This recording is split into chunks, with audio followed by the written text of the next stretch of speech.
आज मैं बहुत ही खुश हूँ क्योंकि आज पूरे 11 साल बाद अमेरिका से मेरा दोस्त अपनी पढ़ाई पूरी करके वापस लौट रहा है।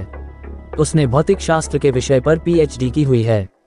उसका मानना यह है कि दुनिया में जो भी कुछ हो रहा है उसमें कहीं ना कहीं फिजिक्स छुपा हुआ होता है। खैर जो भी हो, पर इस कहानी में ऐसा तो क्या हुआ कि उसकी फिजिक्स भी काम नहीं आई। चलिए आज हम पूरी कहानी बताते हैं। जब वो अमेरिका से वापस आया तो सीधा मुझसे मिलने के लिए मेरे घर पे आ गया और आकर ही मुझसे गले मिल गया। मैं भी उसे देखकर बहुत खुश हो गया। मैंने बोला, अरे शिवम, अमेरिका से कब लौटा? मुझे बताया भी नहीं। आज ही लौटा हूँ। तुम्हें सरप्राइज देना चाहता था इसीलिए मैंने तुम्हें नहीं बताया।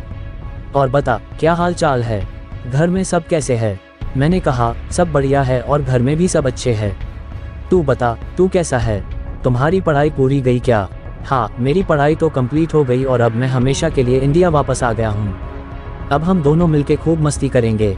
मैंने कहा, ठीक है, पर आज तुम्हें मेरे घर पे खाना खाने के लिए आना पड़ेगा। वो बोला, जरूर आऊँगा, और है उसके बाद हम कहीं घूमने के लिए जाएंगे, कुछ तूफानी करेंगे, ठीक है ना? मैंने बोला, ठीक है।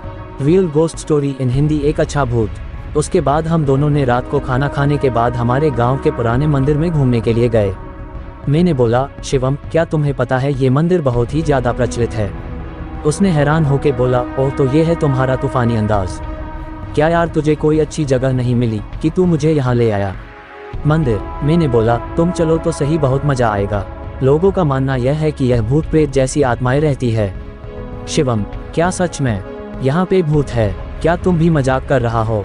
मैं नहीं मानता। मैंने बोला, ठीक है, हम दोनों साथ में जाते हैं और पता लगाते हैं कि सच में भूत है कि नहीं। फिर हम दोनों मंदिर के अंदर चले गए। मंदिर काफी बड़ा था और थोड़ा भयानक भी लग रहा था। ऐसा लग रहा था कि कई दिनों से यह साफ सफाई नहीं हुई है। फिर हमने मंदिर के पुजारी से बात की। पंडित जी, हमने सुना है कि यहाँ आसपास कोई भूत का निवास है, क्या ये बात सही है? ये सुनकर वो पुजारी हमको घूरने लगा और बोला, चले जाओ यहाँ से, ये जगह तुम्हारे लिए सही नहीं है। मैंने बोला, क्यों पंडित जी? पंडित जी, आओ मेरे साथ, मैं आपको बताता हूँ। हॉरर स्टोरी इन हिंदी, मेरी सौतन की आत्मा। इतना कह के वो हमें एक कमरे में ले गया और हम जैसे ही अंदर गए तो वो पुजारी ने बाहर से उस कमरे को लॉक कर दिया। ये देखकर मैं और मेरा दोस्त शिवम घबरा गए। वहाँ पे अंदर जाके देखा तो हमारे तो होश ही उड़ गए। वहाँ उस रूम के अंदर कई सारे कंकड़ और हाड़पिंजर पड़े थे और बहुत ज्यादा गंदी बास आ रही थी। उतने में ही पीछे से दो बड़े और भयानक दिखने वाले आदमी आए। उन्हें देखकर ऐसा लग रहा था कि वो कोई साधारण इंसान नहीं बल्कि मांस और खून पीने वाले नरभक्षी है। ये सब देखकर हम बहुत डर गए। हमने तो मान ही लिया था कि अब हम जिंदा नहीं बचेंगे। फिर उन दोनों ने हमें कस के पकड़ा और हमें एक कोने में गए।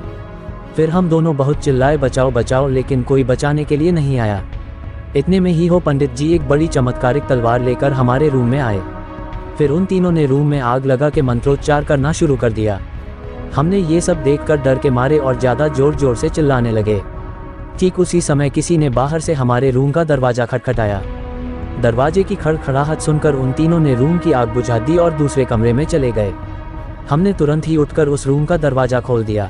दरवाजे के सामने उस मंदिर के ट्रस्टी और आसपास के रहने वाले लोग खड़े थे। हम कुछ बोले उससे पहले उन लोगों ने हमें धमकाना शुरू कर दिया। तुम दोनों कौन हो? यहाँ मंदिर में चोरी करने के लिए आए हो? सच बताओ वरना हम पुलिस को बुलाएंगे। हमने सब सच बता दिया, लेकिन उन लोगों को हमारी बातों पे भरोसा नहीं हो रहा था, बल्कि उल्टा हमें डांटने लगे। तुम दोनों क्या बोल रहे हो? नशा करके आए हो क्या? ये मंदिर कई सालों पहले खंडेर हो चुका है, यहाँ कोई पुजारी नहीं है। अब चलो यहाँ से वरना हम पुलिस को बुलाएंगे। ये सुनकर हमारे तो होश ही उड़ गए, क्योंकि हमने अभी तक जो देखा वो कोई इंसान नहीं बल्कि उनकी प्रेत आत्माएं ही। हम तुरंत ही मंदिर से बाहर निकल गए। रिलेटेड हमारे घर में गूंजती हुई वो आवाज, छन छन छन। बाहर निकलते समय मैंने मंदिर की खिड़की से अंदर देखा तो वो तीनों वहीं पे मौजूद थे और मुझे देखकर हंस रहे थे। मैं और मेरा दोस्त तुरंत बाइक लेके घर पहुंच गए। आज भी मैं उसके बारे में सोचता हूं तो भी मेरा हृदय डर के मारे कांपने लगता है।